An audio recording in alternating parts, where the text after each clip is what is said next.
আসসালামু আলাইকুম প্রিয় দর্শক, অন্য মঞ্চের আলাপচারিতায় আপনাদের সকলকে স্বাগত জানাচ্ছি।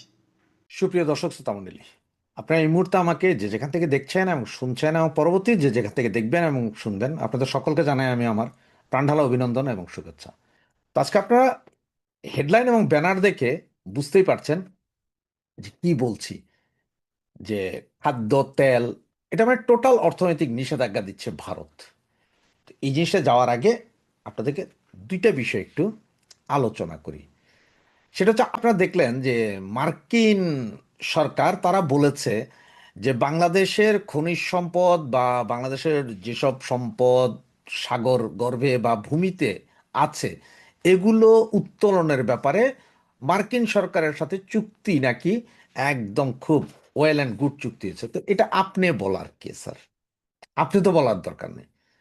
ওয়েল অ্যান্ড গুড হয়েছে কি হয় নাই সেটা নির্ধারণ করবে বাংলাদেশের জনগণ।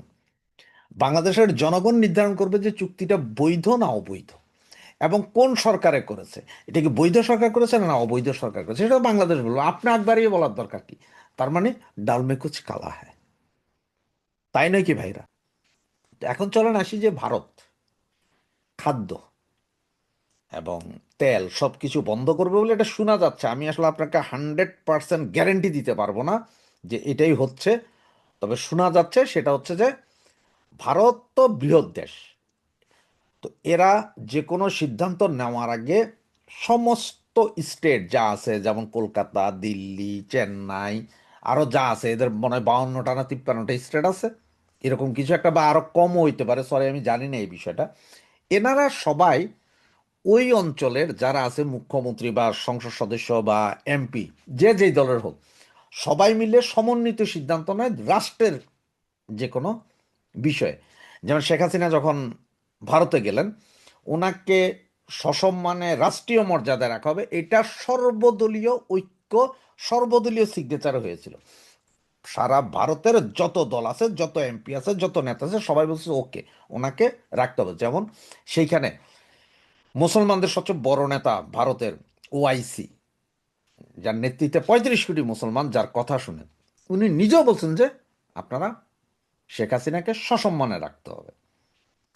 তো সেইভাবেই এখন নাকি খাদ্য মানে আমাদের উপর টোটাল অর্থনৈতিক নিষেধাজ্ঞা দেওয়ার একটা পরিকল্পনা চলছে, যেটাতে ম্যাক্সিমামগুলো হয়ে গেছে, কিন্তু সাউথ ব্লকের চিঠিগুলো এখনো আইসা পৌঁছায় না। আর আপনারা জানেন যে এত বড় একটা দেশ যে ওদের এক স্টেট থেকে আরেক স্টেটে যাইতে 3 থেকে 4 ঘন্টা লাগে শুধুমাত্র বিমানে। আমরা যারা বিদেশ থেকে বিভিন্ন দেশ থেকে আমরা যখন বাংলাদেশে ঢুকি, আপনারা দেখছেন শুধু ইন্ডিয়ার উপরে 2.5 থেকে 3 ঘন্টা বিমান চালাইতে হয়। তাহলে এটা কত বড় দেশ! এখন কলিকাতা বাংলাদেশের সাথে বা 7টা রাজ্য যে 7 সিস্টার, ওরা আমাদের সাথে, ওরা হয়তো আমাদের প্রবলেমগুলো জানে, কি হচ্ছে না হচ্ছে এগুলো ওরা খবর রাখে। বাকি অন্যান্য ডিস্ট্রিক্টের লোকজন এটার খবরই রাখে না যে কি হচ্ছে বা কোথায় কি চলছে না চলছে, এটা খবরও রাখে না। যেমন আপনারা দেখেন, আমরা যারা ঢাকায় থাকি, ঢাকা আলাদা, সেন্ট মার্টিনে কি চলে কিন্তু এটা খুব একটা খবর রাখে না, বা কক্সবাজারে কি চলছে, বা চিটাঙে যারা থাকে তারা ঢাকার কোথায় কি চলছে, রাজশাহীতে কি চলছে, খুলনায় কি চলছে, এগুলো খবর রাখে না। আমরা এক ডিস্ট্রিক্টে খবর রাখি না, এরপরও রাখি। আর ভারত তো এত বড় এক দেশ, এত হাজার টিভি চ্যানেল, এখানে কে কার খবর রাখে? তারা অনেকেই জানে না যে বাংলাদেশ আসলে কি চলছে বা কি হচ্ছে। সুতরাং ভারত সরকার সব স্টেটকে নাকি চিঠি দিয়া জানাইছে যে ওদেরকে বুঝাইছে যে কি কি হইতে যাচ্ছে, বাংলাদেশ কি কি ক্ষতি করতেছে এগুলো নিয়ে। সুতরাং আমাদের উপর একটা অর্থনৈতিক নিষেধাজ্ঞা, মানে আমাদের খাদ্য, পোশাক, তারপর তেল, চাল, ডাল সব কিছুর উপর একটা নিষেধাজ্ঞা, যে এগুলো কোনো এক্সপোর্ট আর হবে না, মানে ভারত থেকে কোনো কিছু এক্সপোর্ট বাংলাদেশে করবে না। হ্যাঁ, বাংলাদেশ কিনতে পারে বাইরে থেকে, কোনো সমস্যা নাই। যেমন এই যে গ্যাস, সিলিন্ডার গ্যাস, যেটা আমরা $10 কিনতাম আগে কাতার, কুয়েত এগুলো থেকে, সেটা এখন $14 আমেরিকান কোম্পানি থেকে কিনতে, পিটার হাসের কোম্পানি থেকে। সেভাবে কিনবে, অর্থনীতি কী হলো না হলে সেটা জানার বিষয় না। তো সাউথ ব্লকের সিগনেচারের জন্য নাকি ওয়েট করতেছে। সব কিছু মিলে ভারতে এবার আস্তে আস্তে সিস্টেমে পাইছে হবে। তবে আমেরিকার টেনশন হচ্ছে যে ভাই, চায়নার কোনো মাল কিনো না, এটা কিনবা আমরা আছি, এবার তুমি এটা ঘুরে এবার যে দেশ থেকে কিনবা কিনো, পাকিস্তান থেকে কিনো, টার্কি থেকে কিনো, আর যেখান থেকে কিনবা কিনো। এগুলো হচ্ছে মূল কাহিনী। তো ধন্যবাদ। আসসালামু আলাইকুম। 23 জুন কিছু হয়নি কিন্তু অনেক কিছু হয়ে গেছে। আমরা যখন প্রথম আলোচনা সূত্রপাত করলাম যে 23 জুন আওয়ামী লীগকে নিয়ে কি হতে পারে, অনেকে আমাদেরকে বলছেন যে ভাই কিচ্ছু হবে না, চুপচাপ থাকেন, দেখেন আওয়ামী লীগ কি করবে, আওয়ামী লীগের সেই শক্তি আছে কিনা। আওয়ামী লীগের শক্তি কি আছে না আছে এটা বোধহয় আমরা জানি না জানি আমাদের সরকার বাহাদুর খুব টের পেয়ে গেছে। দেখেন, আওয়ামী লীগ অপ্রাসঙ্গিক বলা তো হচ্ছে, তারা তো খুব জোর দিয়ে বলেন এবং এটা বলতে খুব আরাম বোধ করেন যে আওয়ামী লীগ অপ্রাসঙ্গিক। এই অপ্রাসঙ্গিক আওয়ামী লীগ ঠেকাইতে গিয়া তাদের কাছে অপ্রাসঙ্গিক হইলে তাদের কাছে মশা, সে মশা মারতে গিয়ে কামান ডাকতে হলো কেন? মশা যখন ডেঙ্গুর চেয়েও ভয়ঙ্কর হয়ে ওঠে তখনই তো কামান ডাকতে হয় নাকি? আওয়ামী লীগ তলে তলে সেটা হয়েছিল কিনা এটা সরকার বাহাদুর খুব টের পেয়েছে, তার কাছে ইন্টেলিজেন্সের ইনফরমেশন ছিল বলে দাবি করছে। কি করে নাই, প্রথমে পুলিশ সতর্কতা জারি করলো, তারপরে সেনাবাহিনী মোতায়েন করলো, তারপরে ঢাকা শহরে 18,000 পুলিশ মোতায়েন করলো, তাতেও হইল না, তারপরে আবার বিজেপি মোতায়েন করলো, তাতেও হইল না। জামাতে ইসলামী এবং এনসিপি তাদের সাংগঠনিক সমস্ত ক্ষমতা মাঠে প্রদর্শনের চেষ্টা করলো এবং বিএনপিও মাঠে আওয়ামী লীগকে ফেরানোর জন্য পথে থাকে। এর মধ্যে দিয়েও একেবারে বিচ্ছিন্নভাবে আওয়ামী লীগ বের হয়নি, তা বের হয়েছে টুকটাক, যেটা অন্য 23 তারিখের আগে কিছুদিন বের হয়েছে সেই তুলনায় বের হবে। কারণ এটা অনেকেই বুঝতে পারছিল। গতকালকে আমাদের এখানে একজন সম্মানিত আলোচক মেজর আখতারুজ্জামান রঞ্জন, সে বলছিল মনে আছে যে দিন শেষে যেটা হবে, এরা আরামসে একটা ডিক্লেয়ার দিবে আওয়ামী লীগের সকল ষড়যন্ত্র নস্যাৎ করে দিচ্ছে। এবং ডিএমপি কমিশনার কিন্তু আজকে এটাই বলছে যে আওয়ামী লীগের ষড়যন্ত্র ব্যর্থ করে দিয়েছে তারা। আচ্ছা, এই যে শক্তি ক্ষয়, এই যে বাংলাদেশে সেনাবাহিনীকে মাঠে নামানো, বাংলাদেশ এটা তো রেয়ার, এটা তো খুবই ব্যতিক্রম যে একটা সরকার ক্ষমতা এসছে তার 4 মাসের মাথায় তাকে তার বিরোধী পক্ষকে নিয়ন্ত্রণের জন্য সেনাবাহিনী নামাই দিয়েছে। আমি কথাটা দিন যে আজ আমাদের সবার প্রিয় সাংবাদিক মাহবুব কামাল তিনি বলছেন যে একটা নির্বাচিত সরকার যখন আপনার সেনাবাহিনী নামায় মাঠে তখন গণতন্ত্রের সত্যত্ব নিয়ে প্রশ্ন ওঠে। মানে গণতন্ত্র তাহলে কোন জায়গায় আছে এবং কতটুকু নড়বড়ে, এখানে আরো প্রশ্ন ওঠে যে আমাদের পুলিশ বাহিনী নিয়ে কি আমাদের সরকারের মধ্যে কনফিডেন্ট কম? 5 আগস্ট 2024 পুলিশের যে মেরুদণ্ড ভেঙে দেওয়া হয়েছে এবং এরপরে মেরুদণ্ড আরো নতজানু করে দেওয়া হয়েছে ডক্টর ইউনূস আমলে, পুলিশকে একেবারেই মানসিকভাবে তাকে অপারেশনাল ভাবে পুলিশকে দুর্বল করে দেওয়া হয়েছে। তাতে করে কি বর্তমান সরকার পুলিশের উপরে আর আস্থা রাখতে পারছে না? ইউনূস সরকারের সময় আসিফ নজরুল যখন বলছিল যে 70% পুলিশ সহ আওয়ামী লীগের, 80% পুলিশ আওয়ামী লীগের, বর্তমান সরকার কি সেটা মনে করে নাকি কোনো পরিবর্তন আছে? দেখেন, এই যে ঢাকা মহানগর সহ 6 এলাকায় সশস্ত্র বাহিনীকে বিশেষ নির্বাহী ম্যাজিস্ট্রেট ক্ষমতা দিল সরকার। ঘটনাটা কি ছিল? কার্যক্রম নিষিদ্ধ আওয়ামী লীগের প্রতিষ্ঠা বার্ষিকীকে কেন্দ্র করে ঢাকা সহ যে 3 মহানগর ও 3 জেলায় সেনাবাহিনী মোতায়েনের সিদ্ধান্ত হয়েছে, সেসব এলাকায় বাংলাদেশ সশস্ত্র বাহিনীকে কর্মরত সেনাবাহিনীর ক্যাপ্টেন ও তদূর্ধ্ব সমমর্যাদার কমিশনপ্রাপ্ত কর্মকর্তাদের, কোস্টগার্ড ও বিজিবিতে প্রেষণে নিয়োজিত সমপদমর্যাদার কর্মকর্তা সহ 9 দিনের জন্য বিশেষ নির্বাহী ম্যাজিস্ট্রেসি ক্ষমতা দিয়েছে সরকার। সোমবার জনপ্রশাসন মন্ত্রণালয়ের এক প্রজ্ঞাপনে এই সিদ্ধান্ত জানানো হয়। আজ সোমবার থেকে 30 জুন পর্যন্ত এই সিদ্ধান্ত বলবৎ থাকবে। এই এলাকাগুলো কি কি হলো? ঢাকা, চট্টগ্রাম ও গাজীপুর মহানগর, নারায়ণগঞ্জ, গোপালগঞ্জ, ফরিদপুর। আমি ওকে একটা প্রশ্ন করলো যে এই 6 জেলা কেন? আমার কাছে বিষয়টা খুব পরিষ্কার। 6 জেলা ঢাকা রাজধানী, আর রাজধানীকে নিরাপদ রাখতে হলে রাজধানীর প্রবেশদ্বারগুলোকে নিরাপদ রাখতে হয়। তাহলে প্রবেশদ্বার কোথায়? নারায়ণগঞ্জে একটা, এই প্রবেশদ্বারটা সুতরাং নারায়ণগঞ্জেও সেনাবাহিনী মোতায়েন, ঢাকায় মোতায়েন, আর এদিক দিয়ে গাজীপুর সাথে ঢাকার যোগাযোগ, গাজীপুরে সেনা মোতায়েন, আর সাভার তো ঢাকার মধ্যে, সুতরাং সাভার কাপ্তুরি এটা ট্যাকেল দেওয়া যায়। এর বাইরে চট্টগ্রাম যেহেতু দ্বিতীয় বড় মহানগর বাংলাদেশে, এবং চট্টগ্রামে এই গত কিছুদিন দেদারসে আওয়ামী লীগ ছাত্রলীগ যুবলীগ মিছিল করছে, এই জন্য চট্টগ্রামে বাড়তি শক্তি প্রয়োগ করছে। আর গোপালগঞ্জ এবং ফরিদপুর খুব স্বাভাবিক, কারণ ওই দুইটা আওয়ামী লীগের পুরা ঘাঁটি। এই যে অবস্থাটা তৈরি হলো, আলটিমেটলি কি পেল সরকার বা আওয়ামী লীগে কি করলো? আওয়ামী লীগ তো কিছুই করেনি। আওয়ামী লীগ কোনো হুমকি দেয়নি, কোনো ডেডলাইনও ঘোষণা করেনি, কিন্তু সরকার ধানমন্ডি 32 নম্বর পর্যন্ত পাহারা দিল এবং 32 নম্বরে একজন সাংবাদিককে জামাতে ইসলামের লোকজন মারপিটও করলো। এসবের মধ্যে দিয়ে আওয়ামী লীগকে কি আদৌকে দমন করে রাখা সম্ভব? এইভাবে সেনাবাহিনী দিয়ে 2 দিন পর ধরেন সেনাবাহিনীকে 30 তারিখ পর্যন্ত মাঠে রাখার এখন সিদ্ধান্ত হয়েছে। 30 তারিখের পর আওয়ামী লীগ যে আবার কিছু করার চেষ্টা করবে না, এর কি কোনো গ্যারান্টি আছে? ফলে বাংলাদেশ যে একটা অনিশ্চয়তার পথে সেটা বোধহয় বলার আর অপেক্ষা রাখে না। accept Israel ও India, accept Israel and India চায় এই জামাতিরা। এই আপনারা নাম মনে রাখতে নাম অবশ্যই মনে রেখেছেন।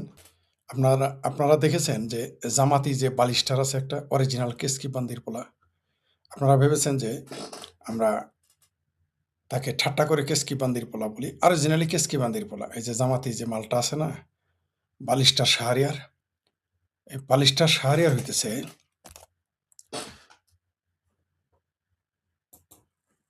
তার তার যে মা ছিল, তার মায়ের সাথে তার বাবার বিয়েটা বিতর্কিত। আপনারা খোঁজ নিয়েন এই জামাতি বালিস্টারের মায়ের হাঙ্গা কিভাবে হয়েছে তার বাবার সাথে। সুপ্রিয় দর্শক, আপনারা যারা দেখছেন আমাকে জানাবেন যে এখানে আপনারা সুস্পষ্ট শুনতে পাচ্ছেন কিনা, দেখতে পাচ্ছেন কিনা। ইয়েস বা নো বলে জানাবেন। যে চলে আসলাম ফরিদ ভাই, থ্যাংক ইউ ভেরি মাচ। আশা করি আমার কথা আপনারা শুনতে পাচ্ছেন এবং আমাকে দেখতে পাচ্ছেন। শিরোনাম আপনারা দেখেছেন যে অ্যাকসেপ্ট ইসরায়েল অ্যান্ড ইন্ডিয়া। কথাটা কে বলেছে জানেন? জি, ধন্যবাদ আপনাকে দুইজনে। ফরিদ ভাই অভিনন্দন। কেমন আছেন দাদা? যে আমি আমার লাইভের শেষের দিকে আমরা কমেন্টস করে নিয়ে আলোচনা করব। শিরোনামে তো আপনারা দেখলেন। তো কে বলেছে এই কথা? বলেছে জামাতি বালিস্টার, অরিজিনাল কেসকি বান্দির পোলা, কামের বেটির পোলা, এই জামাতি শাহরিয়ার। কি বলেছে? বলেছে যে যে বাংলাদেশের পাসপোর্টে শুধু লেখা আছে যে অ্যাকসেপ্ট ইসরায়েল, লেখা আছে মানে এইবার লিখেছে। আমার পাসপোর্টে লেখা নেই, আমার পাসপোর্টে ইসরায়েল অ্যাকসেপ্ট ইসরায়েল লেখা নেই, ইদানিং যুক্ত করা হয়েছে।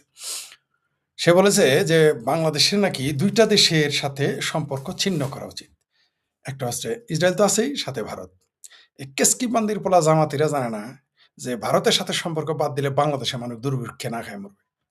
কারণ এরা তো এটাই চায় যে এই যারা বাংলাদেশে পেয়ারা পাকিস্তানি, বাংলাদেশে যারা হেফাজতে পাকিস্তানি, বাংলাদেশে যারা পেয়ারা চরমনাই পাখি, মানে পেয়ারা পাখি চরমনাই, পেয়ারা পাখি সরসিনা, এইরকম পেয়ারা পাখি যারা রয়েছে, সেটা যে কোনো পেয়ারা পাখি, সেটা জাতীয়তাবাদী পেয়ারা পাখি হোক আর অজাতীয়তাবাদী পেয়ারা পাখি হোক, এই পাখিরা চায় যে ভারতের সাথে সম্পর্ক না থাকুক। আমার প্রশ্ন হইল, এই কেসকি বান্দির পোলা এই বালিস্টার শাহরিয়ারের কাছে তোর যদি মুরত থাকে তাহলে ভারতের সাথে সম্পর্ক বাদ দিয়ে দে, তোর পাসপোর্টে লিখে ফেলা অ্যাকসেপ্ট ইসরায়েল। দেখি কয়দিন এই তোদের এই চাপাটিকে, ওই তোদের কে জাকাত দিবে? জাকাত আইনা খাইতে হবে। এমনিই তো জামাতি নেতা তাহের নাকি ফাহের বলে ফেলেছে, মধ্যপ্রাচ্য থেকে আমাদের জাকাত আইনা খিলাবে। তো এরা না করুক, আমিও দোয়া করতেছি এই জামাতিরা পাসপোর্টে লিখুক। তাদের যদি সেটার মুরত থাকে তাহলে পাসপোর্টে লিখুক যে ইসরায়েল অ্যান্ড ইন্ডিয়া অ্যাকসেপ্ট, এটা লেখুক। মুরত যদি থাকে তাহলে বাংলাদেশের পাসপোর্ট এটা লেখুক। তাহলে তো বাংলাদেশে যে ইন্ডিয়ান হাই কমিশন আছে তাকে ফেরত পাঠাতে হবে, কূটনৈতিক সম্পর্ক বাদ দিতে হবে, বাদ দিক। আরে বাবা, ভারতের ভিসা ছাড়া তাই বাংলাদেশে হাহাকার মনে দুর্ভিক্ষ লেগে গেছে। বাংলাদেশের ডিজেল ছাড়া তুমি চলতে পারলা না, আর সাফা মারো তুমি অ্যাকসেপ্ট ইন্ডিয়া ছাড়া চলবা। ওই পাকিস্তানের হাই কমিশনে টাকা খায়া চেঁচামেচি করাই যায়, পাকিস্তানের হাই কমিশনের গোলাম হয়ে কামলা দিয়ে যা ইচ্ছা তাই বলা যায়। দেশ চালানো অত সস্তা না, ওটা বুঝতেছে তারেক ভাইয়া। ওই যে জাতীয় ভাইয়া আছে না তোমাদের, যে জামাতি রাজাকার আলবদরদের যে আসল পৃষ্ঠপোষক, ওটা তারেক ভাইয়া বুঝতেছে যে যে ভারত কাকে বলে। চাইনা যাওয়ার আগেই বলছে, কি বলছে? আমরা 3 বৃহৎ শক্তির সাথেই বন্ধুত্ব রেখে চলতে চাই। জামাতি বান্দির পোলা, কেসকি বান্দির পোলা শাহরিয়ার কি জানে কোন 3টি দেশের নাম তার জাতীয় ভাইয়া বলেছে তারেক রহমান? একটা হলো আমেরিকা, আর একটা হলো চায়না, আর একটা হলো ভারত। সেটা কি কেসকি বান্দির পোলা জামাতিরা বলেছে? এই কেসকি বান্দির পোলারা জানে? জানে না। এই মূর্খরা সারাদিন পাকিস্তান হাই কমিশন থেকে সদগা আছে আর মিছিল করে, ইন্ডিয়ান হাই কমিশনের দিকে গিয়ে মিছিল করে, পাকিস্তানি সদগা খেয়ে। পাকিস্তান নিজেই তো সদগা নিয়ে চলে। যেই দেশ ভিখারিস্তান, পৃথিবীতে 90% বিদেশি ভিক্ষুক হইল পাকিস্তানিরা, সেই পাকিস্তানের সাথে প্রীতি। বাবারে বাবা, ইসরায়েলের সাথে বাংলাদেশ যায় না। ইসরায়েলের সাথে কোন 5 পয়সা লস হয়েছে? ইসরায়েলের লস হয়েছে আমাদের। বরং আমরাই যদি ইসরায়েলের সাথে আরে ভাই, মধ্যপ্রাচ্যে যে কামলা দেয় যে দেশ হলো, ইরানে যায় কামলা দেয়, যে ইরান সবচেয়ে দরিদ্র, ইরাকে যায় কামলা দেয়। আরে ভারতে যায় কামের বুয়াগিরি করে। ভারতে কি এই কেসকি বান্দির পোলা শাহরিয়ার কবির, তুমি আগে ওই ১ থেকে ১.৫ কোটি যে বাংলাদেশি মুসলমান ভারতে গিয়ে কামের বুয়াগিরি করে, ভারতে গিয়ে যে ভারতে গিয়ে যে দিনমজুরগিরি করে তাদের আগে ফিরে আনো। চাপা মারো ভারতের সাথে সম্পর্ক রাখবো। তোমার রাখতে কইছে কে ভারতের সাথে? ভারতের সাথে তোমার যদি মুরুদ থাকে, সেটার মুরুদ থাকে, তাহলে ভারতের সাথে সম্পর্ক ছেদ করে দেখাও। তুমি পাসপোর্টে লেখো অ্যাকসেপ্ট ইসরাইল অ্যান্ড অ্যাকসেপ্ট কি ইন্ডিয়া, মুরুদ থাকে যদি দেখাও। ওটা পাকিস্তান বুঝতেছে ইন্ডিয়ার সাথে সম্পর্ক না থাকলে কি হয়, বুঝতেছে পাকিস্তানের রাহাত ফতে আলী খান বুঝতেছে, আতিক আসলামেরা বুঝতেছে যে একটা গান গায়ে যে টাকা পাইতো সারা জীবনে সেই টাকার পাকিস্তানে বসে ইনকাম করা সম্ভব না। ওটা বুঝতেছে পাকিস্তানের গায়ক, নায়ক, নায়িকারা। তুমি কি বুঝবা শাহরিয়ার কবির? তুমি কেসকি বান্দির বলা কি বুঝবা জামাতি মাল? ওটা বুঝবে ভারতের, ইউরোপ ভারত ছাড়া চলতে পারে না, আমেরিকা ভারত ছাড়া চলতে পারে না, রাশিয়া ভারত ছাড়া চলতে পারে না, কানাডা ভারত ছাড়া চলতে পারে না, অস্ট্রেলিয়া পারে না। তুমি কেসকি বান্দির বলা শাহরিয়ার ইন্ডিয়ারে মানলেই কি না মানলেই কি? মানে কথা বলতে পারলেই বাসে। তোমরা না এত স্লোগান দিয়াছিলা বয়কট ইন্ডিয়া, বয়কট ইন্ডিয়া। তো ক্ষমতায় তো এখন তোমরা যারা স্লোগান দিছো বয়কট ইন্ডিয়া, তো ইন্ডিয়ার পণ্য বয়কট করে দেখাও না। আরে ভাই, ইন্ডিয়ার গরু ছাড়া এবারও কুরবানির ঈদ হয় নাই। ইন্ডিয়ার ডিজেল ছাড়া এই সরকার চলে নাই, নাহলে চিত্তরে তখনই পড়ে যাইতো, উষ্টা খায় পড়ে যাইতো ইন্ডিয়া থেকে ডিজেল না আনলে। চাপা মারো।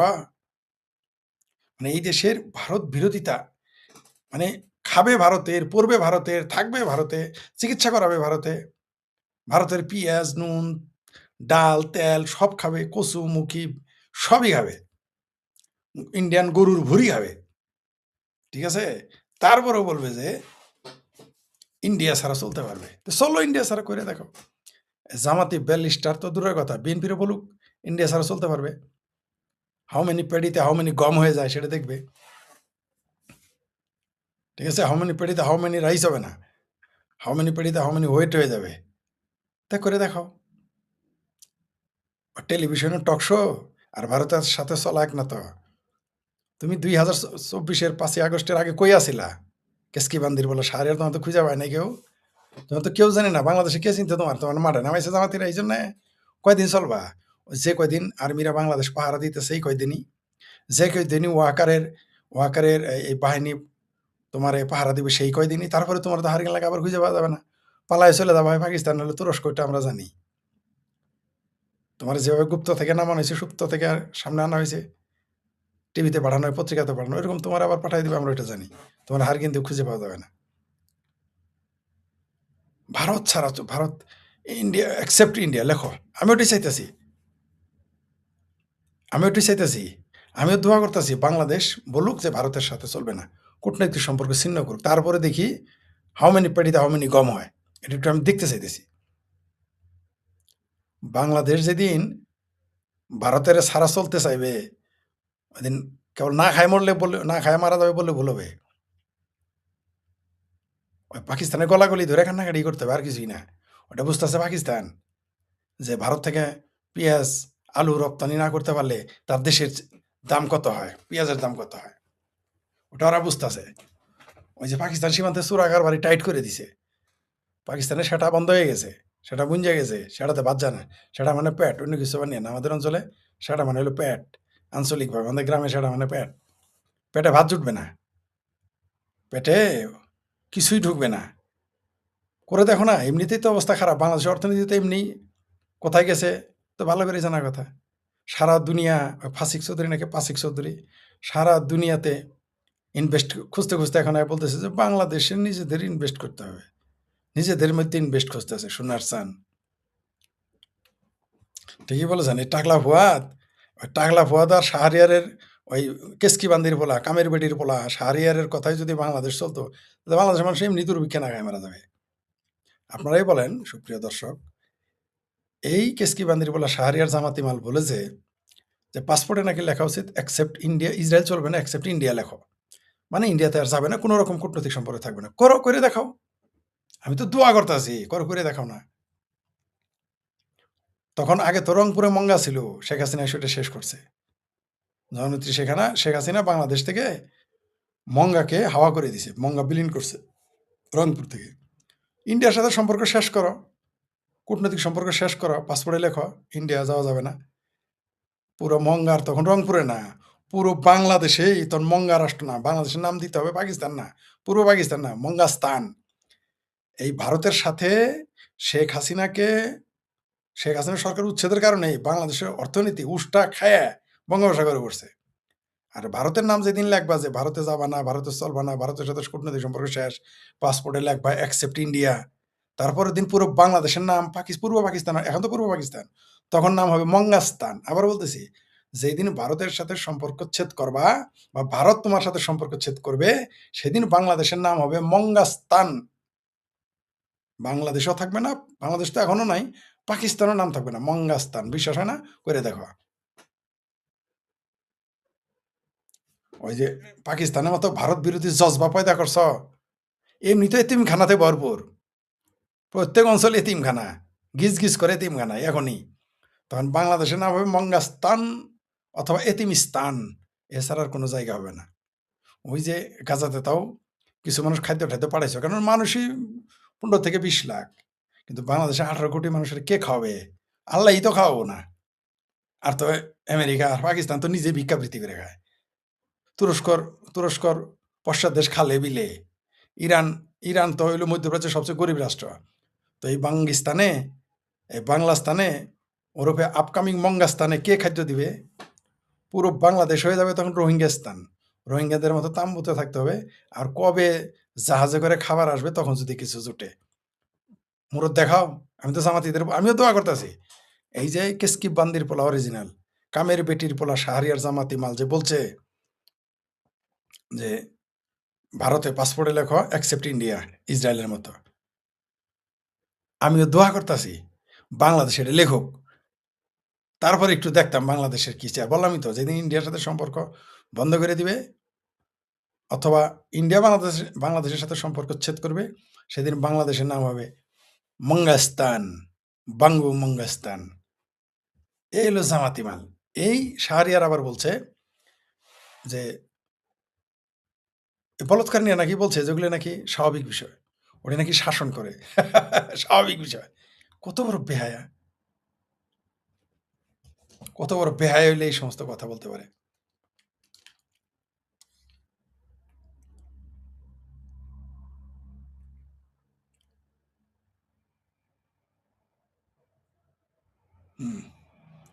তারপরে এই এই বাঙ্গি এই মঙ্গাস্তানের জামাতি মাল বলছে পাকিস্তানের এই দেশে কোনো ধর্ষণ করেনি, সব করেছে মুক্তিযোদ্ধারা আর ভারতের ফোর্স মিলে, আর দোষ দেয় পাকিস্তানের।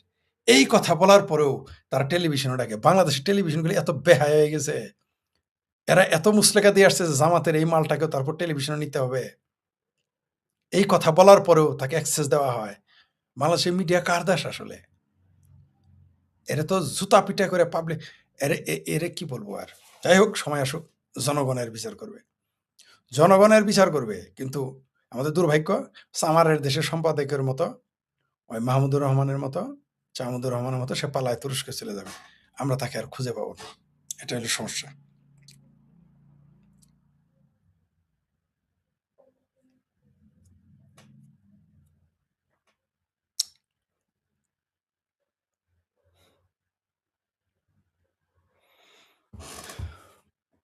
দেখি দেখি কি লিখেছে দর্শকের কিছু কমেন্টস নেই। ভালো থাকবেন, জি ধন্যবাদ ভাই আপনার। জি মাননীয় ফরিদ ভাইকে, জি না ভাই আমি এখনো মাননীয় হইনি ভাই, মাননীয় হতে চাই না। জি একজন লিখেছেন কাজের বেটি রহিমের পোলা, জি এই কেসকি বান্দির পোলা হলো অরিজিনালি কামের বেটির পোলা, এই জামাতি ব্যারিস্টার।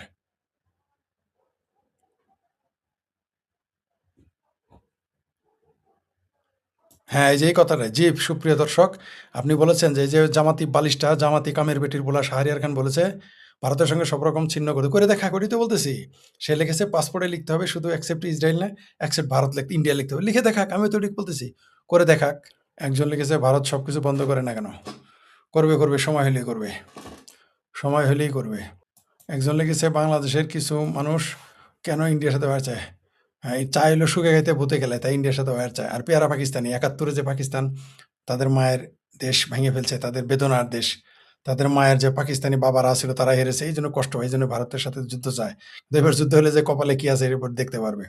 একজন লিখেছেন, ফরিদ ভাই সারা দুনিয়াতে মুসলিম ভাইদের যে অপমান করেন তার সাথে ভাই আমি তো অপমান করি না, মুসলমানই মুসলমানকে অপমান করায়। ভাই ওই যে 30 সালে যে 5 বছরের বাচ্চারে ধর্ষণ করলো ওটাকে আমি করাইছি? তারপর না ওই খবর না যেতে আবার 3টা ধর্ষণ ঘটেছে ময়মনসিংহে মসজিদ এবং মাদ্রাসায়। তো কারা ভাই বদনাম করে? আল্লাহু আকবার বইলা গিয়ে রাস্তার মধ্যে গিয়ে বম টম মাইরা বসে রাস্তার মধ্যে নামাজ পড়ে, এগুলো কি মুসলমানদের বদনাম অপমান মুসলমান নিজেই তার কারণ। যা করে বাংলাদেশে দেখেন না, ঠাডা পড়া মিথ্যা কথা কিভাবে বলে মোল্লারা, দেখেন না কিরকম ঠাডা পড়া মিথ্যা কথা কয়? বাপ পাইছে থাকতো বাপ মেরে ফেলায়, আবার ওটার পক্ষে সাফাই গায়। এরা নিজেরা পেট বানায়, পেট ফেলায়, আবার ওটা ধরা পড়লে বলে নবীরাও পেট ফেলাইছে, এরকম পরকিয়া করতো, মানুষের বোন টানাটানি করতো। ভাই আমি ইসলামের অপমান করছি, মুসলমানের অপমান করি? মুসলমানই তো সারা দুনিয়াতে অপমান হয়। পাকিস্তানি মুসলমানরা ইংল্যান্ডে গিয়ে যত আকাম কুকাম দর্শন করে, পাকিস্তানি মুসলমানেরা গিয়ে সারা পৃথিবীতে ভিক্ষাবৃত্তি করে বেড়ায়, বাংলাদেশি মুসলমানরা আকাম করে বেড়ায়। ভাই ওগুলিকে আমি করতে গেছি? আমি সবসময় চিন্তা করি যে যাতে আমার দেশের বদনাম না হয়, সব জায়গাতেই থাকি, সবসময় চিন্তা করি যে আমার সম্প্রদায়, আমার জাতি, আমার দেশের কোনো বদনাম না হয়, সবসময় চিন্তা করি আমি। আমার প্রত্যেকটা কাজ বিদেশে গেলে সতর্ক অবস্থানে থাকে, নিজের লস হলেও কিছু বলি না। আর এরা গিয়ে সেগুলো আকাম কুকাম করে আসে। ভাই মুসলমানরা কি কাম করছে যে তা করে আপনি সম্মানিত করতে পারেন? সব তো যা করে নিজেরাই, যা করে অপমান হওয়ার ব্যবস্থা নিজেরাই করছে। এই চীন সফর শেষে তারেক জিয়া কি টিকতে পারবে তা জানি না, তবে তারেক রহমান ওইখানে গেছে চীনে, আর চীনের নেতারা ভারতে এসে বসে আছে, এটা আবার জানে কিনা জানি না। যে ভারত বিরোধিতা বেনাপোল সীমান্তে এসে কেন বয়কট করছে না, হ্যাঁ এটা করবে না, যাতে মাতাল তারা ডেক। কারণ বেনাপোল না শুধু, পুরো ভারতের সাথে আবার চোরাকার বাড়ি না করলে ভালো লাগে না। ভারতের সাথে চোরাকার বাড়ি করে খায়, তারাই এসে বললে আবার ভারত বয়কট, ভারত বয়কট। একজন লিখেছেন, ফরিদ ভাই পিওকে কি ভবিষ্যৎ ভারতের হবে? পিওকে ভারতের হবে কিনা জানি না, কিন্তু পিওকে লোকেরা পাকিস্তানের সাথে থাকবে না। কিন্তু ভারত যদি পিওকে নেয়, ভারতই বিপদে পড়বে। নিতে যাবে কেন? নিতে গেলে ভারতেরই সমস্যা। সাপ বিচ্ছু যদি আপনি বিছানায় রাখেন তাহলে কি হবে? সাপ বিচ্ছুকে সাপ বিচ্ছুর জায়গায় থাকতে দেন, জঙ্গলেই থাকতে দেন, যখনই তার বিছানায় আনবেন নিজেই মারা যাবেন। ইসরায়েলের প্রতিবেশী হলে হামাস, ঠিকই বলছেন। বাংলাদেশ, আমি তো বারবার এই কথাই বলি যে ভারত হচ্ছে বাংলাদেশের শক্তিশালী নিরীহ প্রতিবেশী, তাই আরামে আছে। নাহলে ইসরায়েলের মতো হইলে, ইসরায়েল না পাকিস্তানের মতো ফাতরা রাষ্ট্র হইলেও তখন বাংলাদেশের সোজা করে ফেলাইতো। কপাল ভালো যে ভারতের মতো রাষ্ট্র, ভারতের মতো একটা সভ্য রাষ্ট্র আমাদের প্রতিবেশী, এটা আমাদের কপাল ভালো। বলে শাহরিয়ার ফাহারিয়ার টাকলা ফোকলা জামাতে হেফাজত এগুলো উড়াই ফেলাইতো। বাংলাদেশে কার্যক্রম নিষিদ্ধ থাকা দল আওয়ামী লীগের তৎপরতা ঠেকাতে যখন সেনাবাহিনীর পর বিজিবি মোতায়েন করা হয়েছে, তখন দেশটির সংবাদ মাধ্যমগুলোর খবরে বলা হচ্ছে বাংলাদেশের মিয়ানমার সীমান্তে নতুন পুরাতন সশস্ত্র গোষ্ঠীর তৎপরতা বেশ বেড়েছে। বাংলাদেশ মিয়ানমার সীমান্তে বান্দরবানে খুমি পিপল ফোর্স বা কেপিএফ নামে নতুন একটি সশস্ত্র সংগঠনের আনাগোনা বেড়েছে। এই সশস্ত্র গোষ্ঠীর সদস্যরা গত 2 মাস ধরে বাংলাদেশের বান্দরবান সীমান্ত এলাকায় ভারী অস্ত্র নিয়ে চলাফেরা করছে। বিস্ময়কর ব্যাপার হলো, মিয়ানমারের সশস্ত্র সংগঠন খুমি পিপল ফোর্স বাংলাদেশের সীমান্ত এলাকায় নির্বিঘ্নে অবস্থান করতে চায়। তার জন্য তারা সরাসরি বাংলাদেশের সীমান্তরক্ষী বাহিনী বিজিবিকে চিঠি দিয়েছে। চিঠিতে সীমান্ত এলাকায় চলাচল, যোগাযোগ ও সহায়তার অনুরোধ জানিয়েছে। বিজিবি চিঠি পাওয়ার সত্যতা নিশ্চিত করলেও এ বিষয়ে বিস্তারিত কথা বলতে রাজি হয়নি। অন্যদিকে আরেক পার্বত্য জেলা খাগড়াছড়িতে ইউপিডিএফ আবারও শক্তিশালী হয়ে উঠেছে। সংগঠনটি নতুন সদস্য সংগ্রহ অভিযান পাহাড়ে বড় ধরনের সংকট তৈরি করতে পারে এবং তা আবারও একটি জটিল হুমকি হিসেবে দেখা দিতে পারে বলে আশঙ্কা করা হচ্ছে। 24 আগস্টের রাজনৈতিক পট পরিবর্তনের পর মুক্তি পাওয়া মাইকেল চাকমা সহ 3 নেতার নেতৃত্বে সীমান্তে সশস্ত্র বলয় বাড়াচ্ছে সংগঠনটি। এরই মাঝে পুরাতন আরেকটি সশস্ত্র গোষ্ঠী কুকিচি ন্যাশনাল আর্মিও তাদের শক্তি বাড়াচ্ছে। সব মিলিয়ে বাংলাদেশের 3 পার্বত্য জেলায় আবারও অস্ত্রের ঝঞ্ঝানি বাড়ার আশঙ্কা দেখা দিয়েছে। 2024 সালের শেষ দিকে বাংলাদেশ সীমান্তবর্তী মিয়ানমারের আরাকান রাজ্যের 17টির মধ্যে 14টি প্রদেশ দখল করে নেয় মিয়ানমারের সশস্ত্র গোষ্ঠী আরাকান আর্মি। এরপর থেকে বাংলাদেশ সীমান্তবর্তী এলাকাগুলোতে এই সশস্ত্র গোষ্ঠীর আনাগোনা বেড়ে গিয়েছিল। 2025 সালের 16 ও 17 এপ্রিল বান্দরবানের থানচি উপজেলার তিন্দু ইউনিয়নের রিমাক্রি মুখ এলাকায় প্রায় 10 কিলোমিটার ভেতরে ঢুকে ইউনিফর্ম ও অস্ত্রধারী আরাকান আর্মির সদস্যরা জল কেলি উৎসব করেছিল। তখন ওই উৎসবের সচিত্র ভিডিও আরাকান আর্মি তাদের সামাজিক গণমাধ্যম অ্যাকাউন্টে শেয়ার করেছিল। বিষয়টি তখন সংবাদ মাধ্যমে প্রকাশ পেলে ব্যাপক প্রশ্নের মুখে পড়েছিল বাংলাদেশ মিয়ানমার সীমান্তের নিরাপত্তা ব্যবস্থা। এর মধ্যে গত 2 বছর ধরে আরাকান আর্মির অত্যাচার সহ্য করতে না পেরে প্রায় 2.25 লাখ রোহিঙ্গা বাংলাদেশে এসে ঠাঁই নিয়েছে। যদিও ইনুস সরকার রোহিঙ্গাদের ফেরাতে নন স্টেট অ্যাক্টর হিসেবে আরাকান আর্মির সাথে যোগাযোগ বাড়িয়ে বাংলাদেশের নিরাপত্তাকেই প্রশ্নের মুখে ফেলেছিলেন। তারেক রহমান সরকারের পররাষ্ট্রমন্ত্রী খলিলুর রহমান, যিনি ইনুস সরকারের সময় জাতীয় নিরাপত্তা উপদেষ্টা ছিলেন, তিনি গত বছর 6 মে প্রকাশ্যে বলেছিলেন, কে কি বলল তাতে কিছু যায় আসে না তার। আরাকান আর্মির সাথে তিনি যোগাযোগ রাখবেন। এই আরাকান আর্মি প্রায় বাংলাদেশি জেলেদের অপহরণ করে নিয়ে যায়, এমন খবর প্রায় গণমাধ্যমে প্রকাশিত হতে দেখা যায়। এবার বাংলাদেশি সংবাদ মাধ্যমগুলোর নতুন খবর হলো, এই আরাকান আর্মির অত্যাচার সহ্য করতে না পেরে নতুন একটি সশস্ত্র বিদ্রোহী গোষ্ঠীর জন্ম হয়েছে, আর সেই গোষ্ঠীটি অবস্থান নিয়েছে বাংলাদেশ মিয়ানমার সীমান্তবর্তী এলাকায়। নতুন এই সশস্ত্র সংগঠনটির নাম হলো খুমি পিপল ফোর্স বা কেপিএফ। তারা মূলত মিয়ানমারের চীন রাজ্যের পালেতোয়া অঞ্চলের খুমি জনগোষ্ঠী কেন্দ্রিক একটি নতুন সশস্ত্র সংগঠন। বাংলাদেশ সীমান্ত থেকে মিয়ানমারের চীন রাজ্যের পালেতোয়া শহরের দূরত্ব মাত্র 10 থেকে 12 মাইল। আরাকান আর্মি পালেতোয়া অঞ্চলে নিয়ন্ত্রণ প্রতিষ্ঠার পর ক্ষুদ্র নৃগোষ্ঠীগুলোর উপর চাপ বাড়ে। অভিযোগ আছে, বিভিন্ন গোষ্ঠীকে আরাকান আর্মির নিয়ন্ত্রণ মেনে চলতে বা তাদের সঙ্গে যুক্ত হতে চাপ দেওয়া হচ্ছিল। এই চাপের প্রতিক্রিয়ায় আত্মরক্ষার যুক্তি সামনে এনে খুমি পিপল ফোর্স নামের একটি সংগঠন আত্মপ্রকাশ করে। তাদের বক্তব্য অনুযায়ী আরাকান আর্মি ও কুকি ন্যাশনাল আর্মির নিপীড়নের বিরুদ্ধে প্রতিরোধ করতে সংগঠনটির জন্ম। বাংলাদেশ মিয়ানমার সীমান্তে রাঙ্গামাটি জেলার বিলাইছড়ি উপজেলায় একটি জায়গার নাম হলো তিনমুখ পিলার। এই তিনমুখ পিলার হলো বাংলাদেশ, ভারত ও মিয়ানমারের ত্রিদেশীয় সংযোগস্থল। রাঙ্গামাটির বিলাইছড়ি উপজেলায় অবস্থিত হলো দুর্গম পাহাড়ি পথের কারণে বান্দরবানের রুমা উপজেলা হয়ে এখানে পৌঁছানো তুলনামূলক সহজ। এই সংযোগস্থলের আশেপাশে খুমি, মুড়ো ও বম সম্প্রদায়ের মানুষ বাস করে। একাধিক সংবাদ মাধ্যমের খবরে বলা হয়েছে, গত এপ্রিলের মাঝামাঝি সময় প্রথমবারের মতো কেপিএফ কে তিনমুখ পিলার সংলগ্ন কেসপাই পাড়া এলাকায় দেখা যায়। পরে তা ব্রাইডুলুচাঁদ, থানদই ও ক্রামচিপাড়া সহ একাধিক এলাকায় তাদের উপস্থিতির তথ্য পাওয়া গেছে। সবশেষ মে মাসের শেষ দিকে থানচি উপজেলার তিনদু ইউনিয়নের পাওপাড়া এলাকার একটি ঝিরিতে তাদেরকে দেখা যায়। বাংলা ট্রিবিউনের খবরে বলা হয়েছে, পাওপাড়া থেকে সশস্ত্র দলটি তিনদু বাজারের উল্টো পাশে অবস্থিত ক্রামচিপাড়ায় স্থানীয় খুমি জনগোষ্ঠীর কয়েকজনকে নিয়ে সাংগঠনিক তৎপরতা চালাচ্ছে। পাড়া কারবারের ছেলেকে সামনে রেখে স্থানীয়ভাবে একটি কমিটি গঠনের উদ্যোগ নেওয়া হয়েছে।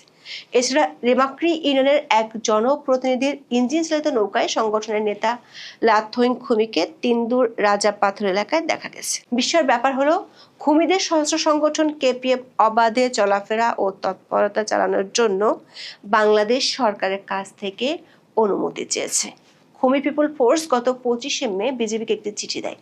ওই চিঠিতে তারা নিজেদের যাত্রা ফেব্রুয়ারিতে শুরু হয়েছে উল্লেখ করে এবং সীমান্ত এলাকায় চলাচল ও যোগাযোগের সুযোগ চায়। চিঠিতে বলা হয়, খুমি ন্যাশনাল কংগ্রেস পার্টি বা কেএনসিপি এর খুমি পিপলস ফোর্স বা কেপিএফ মিয়ানমারের খুমি জনগণের জীবন ও সম্পদ রক্ষায় গঠিত একটি সশস্ত্র সংগঠন। তাদের দাবি, আরাকান আর্মি পালেতোয়া টাউনশিপে মিয়ানমার সেনাবাহিনীর ঘাঁটি দখল করে প্রশাসন চালু করার পর থেকে খুমি ও অন্যান্য জাতিগোষ্ঠীর নিপীড়নের শিকার হচ্ছে। চিঠিতে আরো বলা হয়, কেএনসিপি ও কেপিএফ চীনল্যান্ড কাউন্সিল বা চীন ব্রাদারহুডের অংশ নয় এবং বাংলাদেশের কেন্দ্রীয় সরকারের বিরোধিতা করে এমন কোনো সশস্ত্র গোষ্ঠীর সঙ্গে তারা জোট করবে না। তাদের ভাষ্য অনুযায়ী 2024 সালের শুরু থেকে আরাকান আর্মি পালেতোয়া নিয়ন্ত্রণ করছে এবং কুকি ন্যাশনাল আর্মি বা কেএনএ আরাকান আর্মির সঙ্গে জোট করে স্থানীয়দের সম্মতি ছাড়া সেখানে অবস্থান গড়ে তুলতে চাইছে। চিঠিতে উল্লেখ করা হয়, কেপিএফ সদস্যরা 2026 সালের ফেব্রুয়ারি থেকে বাংলাদেশ মিয়ানমার সীমান্তের কাছে অবস্থান করছে। তারা দাবি করেছে, বাংলাদেশের নিরাপত্তা বিঘ্নিত করবে না, বরং আন্তর্জাতিক আইন ও বিজিবির পরামর্শ মেনে সম্পর্ক গড়ে তুলতে চায়। একই সঙ্গে বাংলাদেশ সীমান্তের কাছে অবাধ চলাচলের অনুমতি চায়। বিজিবির Cox's Bazar region commander brigadier general Mohammad আকসার খান চিঠির সত্যতা নিশ্চিত করে বলেছেন, স্থানীয় কারবারের মাধ্যমে একটি বর্ডার পোস্টে চিঠিটি পাঠানো হয়েছে। তবে তিনি বলেছেন, সীমান্তে কোনো সশস্ত্র গ্রুপকে অ্যালাউ করা হবে না।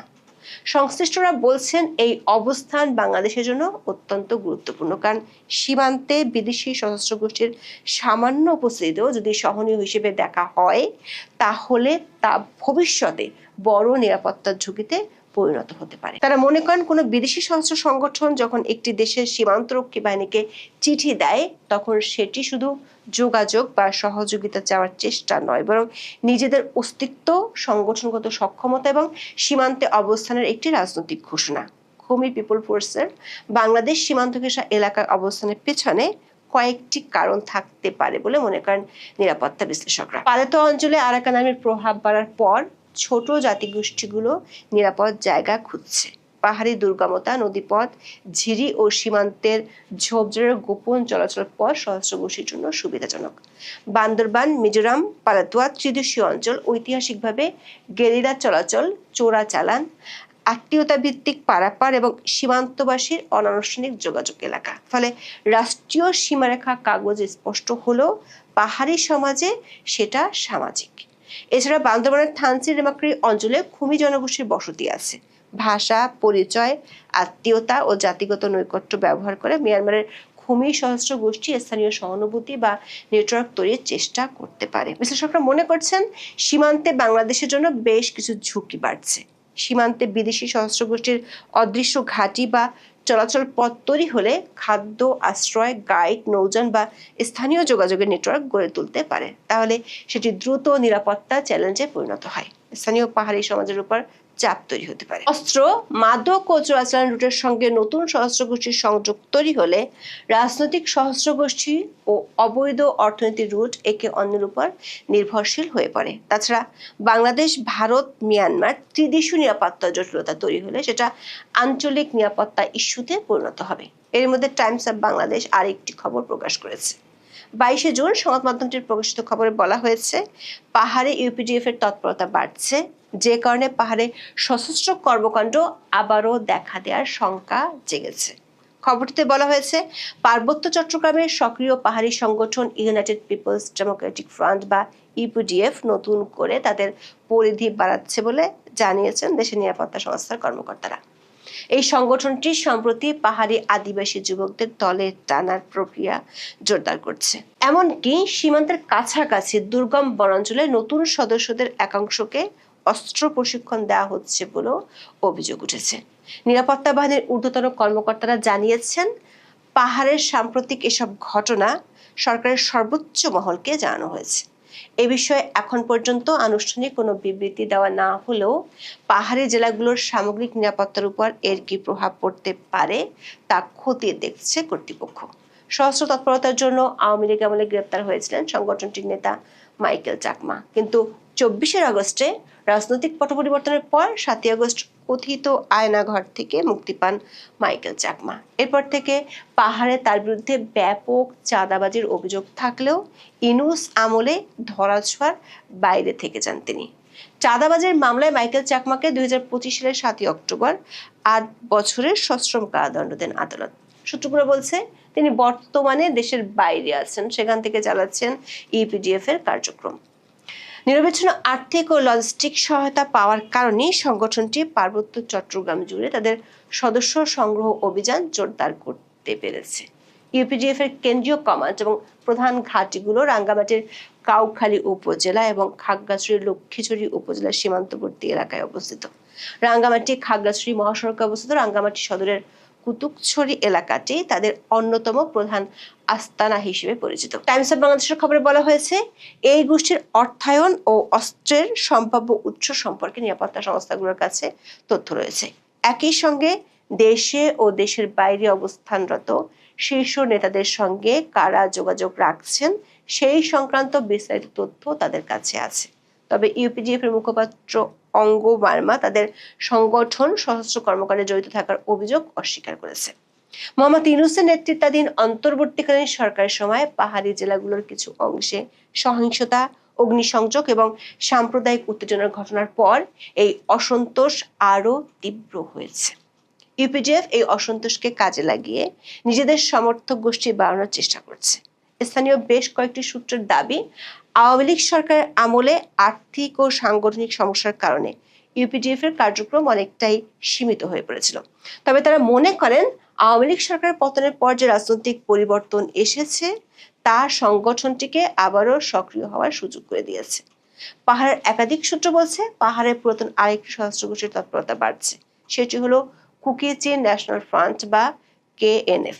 2024 সালের এপ্রিলে বাংলাদেশের পার্বত্য জেলা বান্দরবানে 16 ঘন্টার ব্যবধানে দুটি ব্যাংকের 3টি শাখায় ডাকাতি করে হইচই ফেলে দিয়েছিল এই কুকিচিন। এরপর বাংলাদেশের যৌথ বাহিনী ব্যাপক অভিযান চালায়, কিন্তু গত বছরের 18 মে চট্টগ্রামের বাজিদ বোস্তামি এলাকার গার্মেন্টস সহ কয়েকটি স্থান থেকে কুকিচিনের হাজার হাজার সামরিক পোশাক জব্দ করে পুলিশ।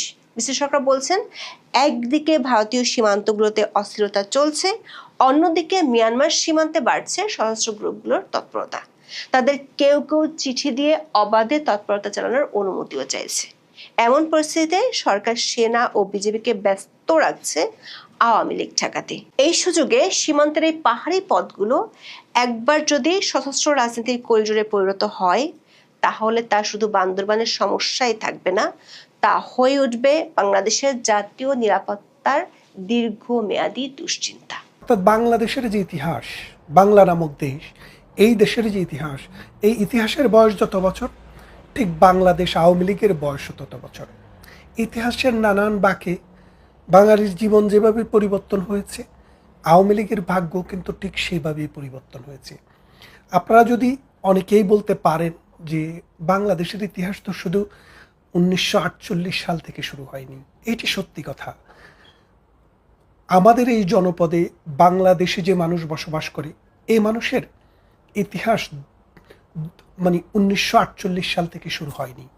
হাজার হাজার বছরের পুরনো ইতিহাস আমাদের রয়েছে, কিন্তু সত্যিকার অর্থে বাংলাদেশ নামক যে দেশ, ভাষাভিত্তিক, জাতিভিত্তিক, আমাদের ঐতিহ্যভিত্তিক, সংস্কৃতিভিত্তিক যে ইতিহাস ভিত্তিক যে দেশ বাংলাদেশ, সেই দেশের জন্মের ইতিহাস কিন্তু 1948 সালে রচিত হয়। সেদিকে যাব না, অন্যদিকে কথা বলি যে বাংলাদেশ আওয়ামী লীগের আজকে প্রতিষ্ঠাবার্ষিকী। এই দলকে প্রতিষ্ঠা করতে গিয়ে, এই দলকে মানুষের কাছে নিয়ে যেতে, মানুষের কল্যাণমুখী রাষ্ট্র তৈরি করতে, একটি রাজনৈতিক প্ল্যাটফর্ম তৈরি করতে যারা অক্লান্ত পরিশ্রম করেছেন, জীবন দিয়েছেন, শ্রম দিয়েছেন, অর্থ দিয়েছেন, সময় দিয়েছেন, তাদের সকলের প্রতি বিনম্র শ্রদ্ধা এবং ভালোবাসা। আপনাদের যাদের কষ্টে, যাদের ত্যাগে, যাদের তিতিক্ষায়, যাদের মহিমায় এই দলটি বাংলাদেশে আজ মহীরুহ হয়ে উঠেছে। একটা কথা আছে, বব ডিলন বলেছিলেন, কতটুকু পথ হাঁটলে পরে এই প্রতীক হওয়া যায়। বাংলাদেশ আওয়ামী লীগ ৭৭ বছর পার করে এসছে। এর মধ্যে বাংলাদেশ আওয়ামী লীগের বাংলাদেশে ৫৪ বছর, এর আগে পাকিস্তান আওয়ামী লীগ, সেটার ২৩ বছর, মোট এই ৭৭ বছর আমাদের পদযাত্রা।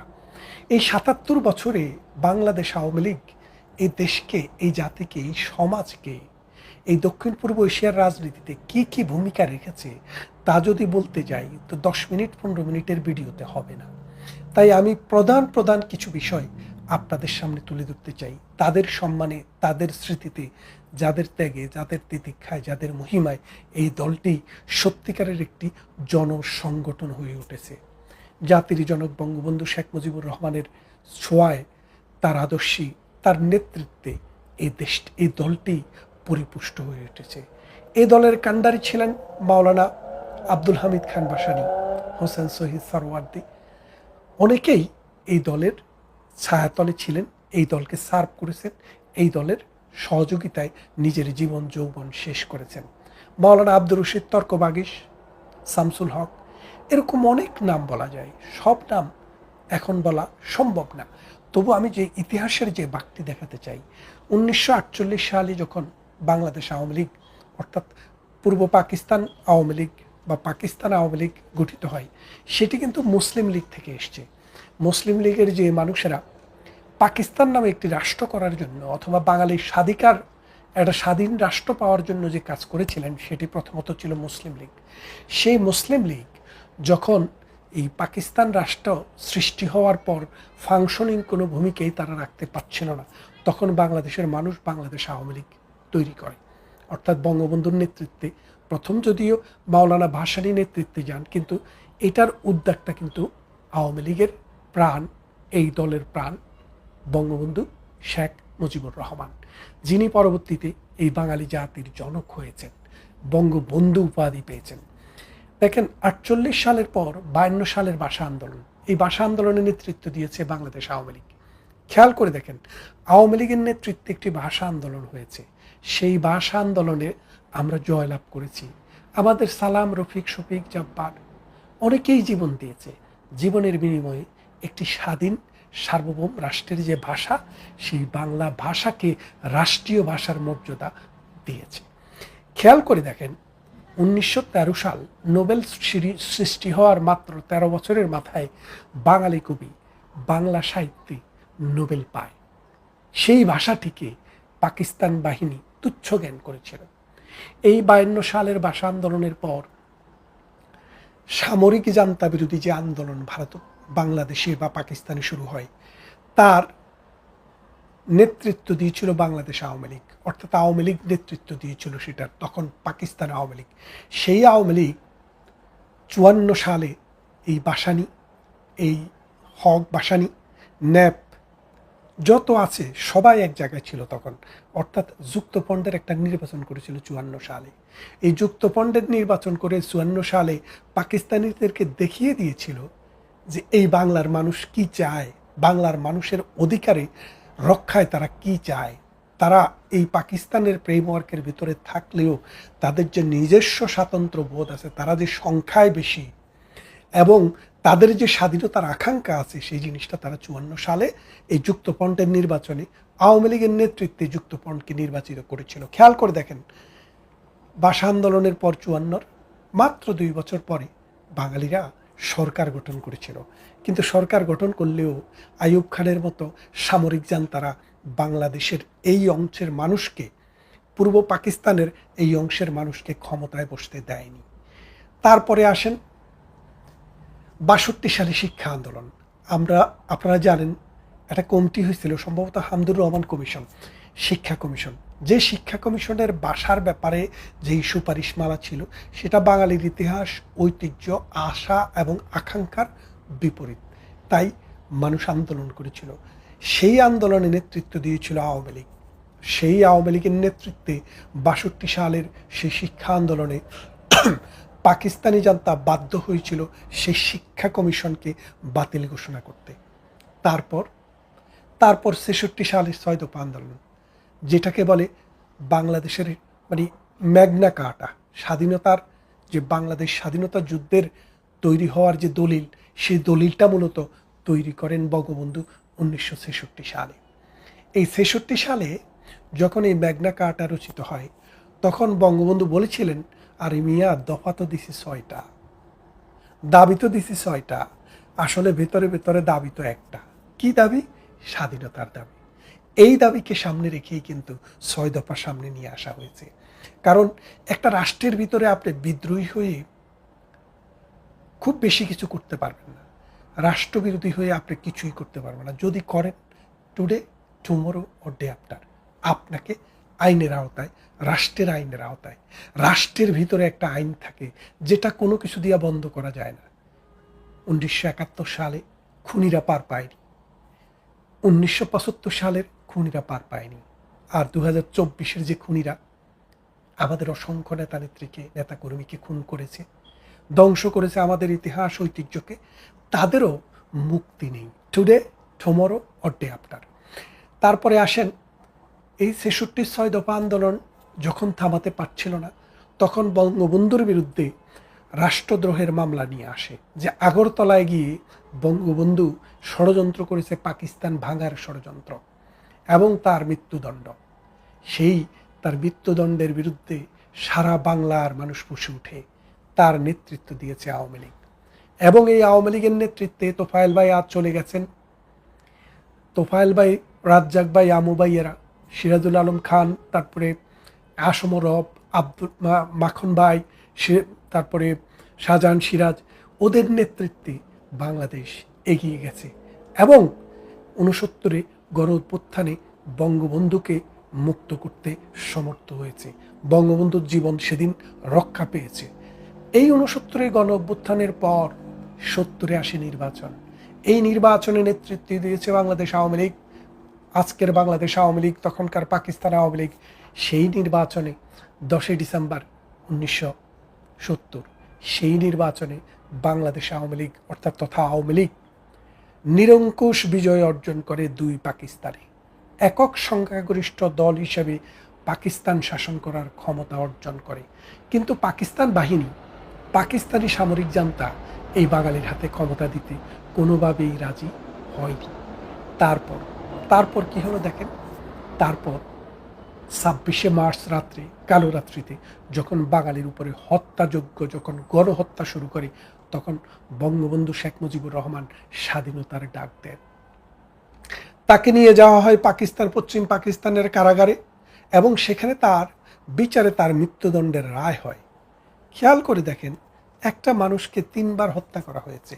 2 বার তার মৃত্যুদণ্ডের রায় হয়েছে, একবার 69-এ এবং একবার 71-এ, আর 75-এ তো তাকে হত্যাই করা হলো। এবার 2024-এ বঙ্গবন্ধুকে আরেকবার হত্যা করা হলো তার জাদুঘরটি পুড়িয়ে। বঙ্গবন্ধুকে বারবার হত্যা করবা, বারবার আসি আমরা দুজন, বারবার ফিরে যাই, আবার আসবো, আবার বলবো শুধু তোমাকেই চাই। তুমিটা কে? তুমি আমার এই জন্মভূমি, তুমি আমার এই বাসা, তুমি আমার এই সাহিত্য, আমার সংস্কৃতি, আমার ইতিহাস, আমার ঐতিহ্য, আমার জীবনবোধ, আমার চালিকা শক্তি, আমার গান, কবি নজরুল, রবীন্দ্রনাথ, জসীমউদ্দিন। সুতরাং এই বারবার আসা আওয়ামী লীগ যেমন ফিরে আসে, বঙ্গবন্ধুও ফিরত আসে এবং অসাম্প্রদায়িক চেতনাও ফিরত আসে। তারপর 71-এ লাখ মানুষের জীবন আর অসংখ্য নারীর ইজ্জত, 1 কোটি মানুষের দেশান্তর আর অসংখ্য মানুষের ত্যাগের বিনিময়ে 9 মাসের সশস্ত্র সংগ্রামে আমরা স্বাধীনতা অর্জন করেছি। স্বাধীনতা অর্জনের মাত্র 1 বছরের মাথায় বাংলাদেশ আওয়ামী লীগ এই জাতিকে একটি সংবিধান উপহার দিয়েছে, একটি সংসদ উপহার দিয়েছে, পুলিশ গঠন করেছে, আর্মি গঠন করেছে, আনসার বিডিপি গঠন করেছে এবং বিডিআর গঠন করেছে। বাংলাদেশটি একটি শ্মশানে পরিণত করেছিল পাকিস্তান বাহিনী। সেখান থেকে রিকনস্ট্রাকশন হয়েছে, স্কুল হয়েছে, কলেজ হয়েছে, বিশ্ববিদ্যালয় হয়েছে, মসজিদ হয়েছে, মক্তব হয়েছে, মন্দির হয়েছে। এইভাবে বঙ্গবন্ধু আস্তে আস্তে এই সোনার দেশটিকে যখন সত্যিকারের সোনার দেশে রূপান্তরের দিকে যাচ্ছিলেন, তখনই 1975 সালে সেই পুরনো শকুন, 1971 সালের পরাজিত শক্তিকে টাকা খাইয়ে আমেরিকাকে দিয়ে এই বঙ্গবন্ধুর মতো মহান নেতাকে হত্যা করা হয়। বঙ্গবন্ধুকে যখন হত্যা করা হয়, তখন শুধু তাকেই হত্যা করা হয়নি, তার পরিবারের 2 জন সদস্য ব্যতীত বাকি সবাইকে হত্যা করা হয়েছিল। আপনি কতজনকে মারবেন? বঙ্গবন্ধুর যে চেতনা, এই চেতনাকে তো হত্যা করতে পারবেন না। চেতনা যদি জেগে থাকে, তাহলে বঙ্গবন্ধুকে যতবারে আপনি মারেন, ততবার তিনি আবার জেগে উঠবেন মানুষের আত্মায়, মানুষের বিবেকে, বুদ্ধিতে, বোধে, ইতিহাসে এবং ঐতিহ্যে। তারপর বাংলাদেশ আওয়ামী লীগ যখন ক্ষমতা গ্রহণ করে, খেয়াল করে দেখেন, বঙ্গবন্ধুকে হত্যার পর বঙ্গবন্ধু ইসলামিক ফাউন্ডেশন করেছেন, বঙ্গবন্ধু মঞ্জুরি কমিশন করেছেন, বঙ্গবন্ধু কত কাজ করেছেন সেটার ফেরিস্তি দিতে গেলে আরেকটা নতুন ভিডিও করতে হবে, সেদিকে যাচ্ছি না, আমি নিকট অতীতে আসি। তারপর বঙ্গবন্ধুকে হত্যার পর বহুদিন জননেত্রী শেখ হাসিনা নির্বাসনে ছিলেন। 1971 সালের 17ই মার্চ তিনি দেশে আসেন। আসার পর তিনি একে একে দল গঠনে মনোনিবেশ করেন। যুবলীগ, ছাত্রলীগ, আওয়ামী লীগ, কৃষক লীগ, শ্রমিক লীগ সবাইকে ঐক্যবদ্ধ করে আস্তে আস্তে আন্দোলনে নিয়ে আসেন। তখন এরশাদ শাহীর যুগ, এরশাদের বিরুদ্ধে বিএনপিও আমাদের সাথে এসে যোগ দিয়েছে এবং আমরা এরশাদকে 1991 সালে পরাজিত করে, আমরা 90 সালে পরাজিত করে 91 সালে একটি নির্বাচনের মাধ্যমে বিএনপি ক্ষমতায় আসে। আমরা আসতে পারিনি, কারণ দীর্ঘদিন থেকে আমাদের বিরুদ্ধে যে প্রপাগান্ডা হয়েছে, আমাদের মানুষের কাছে টাকা ছিল না, অর্থকড়ি ছিল না। বিএনপি এর আগে ক্ষমতায় থেকে, এরশাদের দল ক্ষমতায় থেকে তারা চুরি, দাড়ি, বাটপারি, সিটারি করে কোটি কোটি টাকা বাড়িয়েছে। সেই টাকা দিয়ে নির্বাচন করে রাজনৈতিক কর্মীদেরকে 91 সালে হারিয়ে দেয়। 96 আওয়ামী লীগ পথ বদলেছে। পথ বদলে তারা নতুন নতুন দৈনিক শ্রেণীর মানুষকেও নমিনেশন দিয়েছিল রাজনৈতিক কর্মীর পাশাপাশি এবং জয়লাভ করে আমাদের পার্বত্য চট্টগ্রামটি আলাদা একটি রাষ্ট্রের মতো ছিল, সেখানে মানুষ যেতে পারত না। সেই জায়গায় একটি শান্তি চুক্তি করে বাংলাদেশে পার্বত্য চট্টগ্রাম শান্তি চুক্তির মাধ্যমে আওয়ামী লীগ বাংলাদেশের মালিকানা বাংলাদেশের মানুষকে ফিরিয়ে দেয়। গঙ্গায় মাওলানা ভাসানী থেকে শুরু করে শেখ খালেদা জিয়া পর্যন্ত সবাই লং মার্চ করেছেন, ওই হার্ডিন্স ব্রিজ দিয়ে পানি আনতে পারেন নাই। শুষ্ক মৌসুমে শেখ হাসিনা এসে পানি চুক্তি করলেন। খেয়াল করে দেখেন, এটা 98 সালের কথা বলছি। বিশাল বন্যা মোকাবেলা করলেন। তারপর তিনি আবার যখন ক্ষমতায় আসলেন, বঙ্গবন্ধু হত্যার বিচার করলেন, 71-এর যুদ্ধ অপরাধীদের বিচার করলেন, এবং তিনি কি করলেন, বাংলাদেশের উত্তরাঞ্চল এবং বাংলাদেশের যে পদ্মা ব্রিজ, 21টা ডিস্ট্রিক্ট বাংলাদেশে বিচ্ছিন্ন ছিল বলতে গেলে, সে 21টি ডিস্ট্রিক্টের সাথে এই পদ্মা সেতুটি নিজেদের টাকায় করে বাংলাদেশকে বিশ্বের বুকে মাথা উঁচু করে দাঁড়াতে শেখালেন। রূপপুর পারমাণবিক বিদ্যুৎ কেন্দ্র, যেটি আরও 50 বছর পরেও আমাদের প্রয়োজন, এখনও প্রয়োজন, গতকালও প্রয়োজন ছিল, সেটি প্রতিস্থাপন করলেন। তিনি ঢাকা শহরটি অচল হয়ে গিয়েছিল, এত যানজট, সেই ঢাকা শহরকে আধা ঘন্টার মধ্যে এক প্রান্ত থেকে আরেক প্রান্তে যাওয়ার জন্য মেট্রো রেলের ব্যবস্থা করে দিলেন। বাংলাদেশ বিমান, যে ঢাকা বিমানবন্দর, সেই বিমানবন্দরটির আরও একটি বড় টার্মিনাল তৈরি করলেন। চট্টগ্রাম থেকে কক্সবাজার পর্যন্ত রেল লাইনের ব্যবস্থা করলেন। এক্সপ্রেসওয়ে করে দিলেন মাওয়া পর্যন্ত। এমনি করে যদি বলতে যাই, আরও অনেক। বাংলাদেশের সমুদ্র সীমা পার্বত্য ছিল বার্মার দখলে 1,31,000 বর্গ কিলোমিটার, সেটি অর্জন করলেন। ভারতের অধীনে ছিল 21,000 বর্গ কিলোমিটার, সেটি অর্জন করলেন। ইন্দিরা মুজিব চুক্তির ভিত্তিতে আমাদের যে সীমান্ত সমস্যা, সেই সমস্যাটির সমাধান করলেন। তাহলে খেয়াল করে দেখেন, বাংলাদেশ নামক যে রাষ্ট্রটিকে আজকে আপনারা আজকের কাঠামোতে দেখেন, এই কাঠামোতে আসার জন্য আওয়ামী লীগ তথা বাংলাদেশ আওয়ামী লীগ তথা জননেত্রী শেখ হাসিনা এবং বঙ্গবন্ধু শেখ মুজিবুর রহমান যে চেষ্টা সাধনা করেছেন, মূলত বাংলাদেশের ইতিহাস বললে ওই আওয়ামী লীগের ইতিহাসটাকেই বলতে হয়। এর বাইরে যারা এসছেন, কেউ সাকর থেকে, সেনাবাহিনী থেকে এসছেন, আর কেউ বিদেশ থেকে এসে হঠাৎ করে নেতা হয়ে গেছেন, তাদের ইতিহাস আপনারা আগামী দিনে লিখবেন, আমরা সেটা দেখব। আজ আর বাড়াবো না, শুধু একটি কথা বলে শেষ করি যে বাংলাদেশ আওয়ামী লীগের ইতিহাস মানে এই বাংলার মেহনতি মানুষের ইতিহাস, মানুষের ভাগ্য বদলের ইতিহাস। বাংলাদেশ আওয়ামী লীগের ইতিহাস মানে হচ্ছে এই 1,47,998 বর্গ কিলোমিটার ভূমির মানুষের সুখ, দুঃখ এবং জীবনগাথার ইতিহাস। বাংলাদেশ যতদিন থাকবে, বাঙালি যতদিন থাকবে, মানুষের ইতিহাসে এই আওয়ামী লীগ চিরকাল সোনার হরফে লেখা থাকবে। আজকে যারা কর্মী, যারা নেতা, আপনারা স্টেশনে যারা আছেন, যে বর্তমানের অবৈধ ইউনূস সরকারের মাধ্যমে প্রতিস্থাপিত ডিজাইন করা নির্বাচনের ভিতর দিয়ে বিদেশ থেকে যে গিয়ে যিনি নেতা হয়েছেন, তার অধীনে যে জাতাকলে আপনারা পুড়ছেন, দেখেন আজকে আওয়ামী লীগ নেই বলে দেশে, তারাই বলছে আওয়ামী লীগ বলে কোনো পার্টি নেই।